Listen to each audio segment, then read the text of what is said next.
जय श्री कृष्ण। आज ईश्वर की कृपा से हमारा 7वां अध्याय भी समाप्त हो गया है। इसके लिए मैं उस परम पिता परमात्मा को कोटिशः प्रणाम करती हूँ तथा अपने उन भाई बंधुओं को भी धन्यवाद देती हूँ जो प्रतिदिन मेरे श्लोकों को बिना नागा रोज़ पढ़ते हैं तथा हर रोज़ कमेंट्स के माध्यम से मेरे उत्साह को कायम रखने में मेरा सहयोग देते हैं तथा उन भाइयों का भी मैं धन्यवाद करती हूँ जो पढ़ते तो अवश्य हैं पर किसी कारणवश वो कमेंट्स बॉक्स में अपने विचारों को व्यक्त नहीं कर पाते। तो चलिए अब हम देखते हैं कि श्री कृष्ण ने 7वें अध्याय में हमें क्या सीख दी। श्री कृष्ण 7वें अध्याय में हमें बताते हैं कि मैं सृष्टि के कण कण में विद्यमान हूँ और वह प्रकृति की हर चीज़ में अपनी विद्यमानता को प्रकट करते हुए कहते हैं कि अगर जल में देखो तो मैं उसका स्वाद हूँ, आकाश में देखो तो मैं उसकी ध्वनि हूँ, सूर्य और चंद्रमा के प्रकाश में देखो तो मैं उनका जो प्रकाश स्वरूप है वह भी मैं हूँ।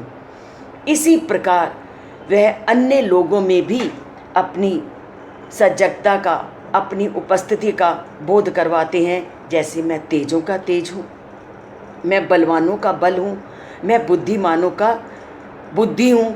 इस प्रकार अनेक उदाहरणों से वह 7वें अध्याय में अपनी सत्ता का अनुभव करते हैं। अपनी सत्ता का अनुभव करने के पश्चात वह बताते हैं कि मुझे वही लोग प्राप्त कर सकते हैं जो मुझे प्राप्त करना चाहते हैं और मुझे वही लोग प्राप्त करने में सफल होते हैं जो पूरी भक्ति और पूरी निष्ठा से मेरे में अपना मन लगा लेते हैं। ईश्वर के प्रति भक्ति और मन को समर्पित करके एक बार देखिए, फिर देखिए कि आप ईश्वर के सानिध्य को कैसे प्राप्त करते हैं।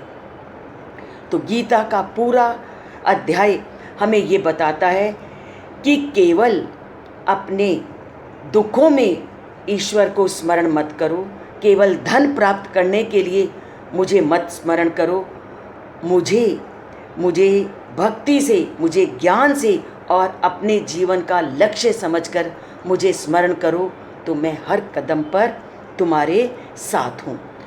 और अगर आप मेरा स्मरण ना करके किसी अन्य देवता का स्मरण करते हो तो उन अन्य देवता में भी मेरा ही स्वरूप है। इसका श्री कृष्ण ने इस अध्याय में विधिवत वर्णन किया है। तो सभी देवों को, सभी यज्ञों को, सभी सृष्टि के कर्णधार वह परमात्मा है। इसलिए उस परमात्मा का प्रतिबल स्मरण करो और उसका स्मरण करते हुए ही आप अपने दैनिक कार्यों को संपादन करो। यही गीता के 7वें अध्याय का सार है। जय श्री कृष्ण।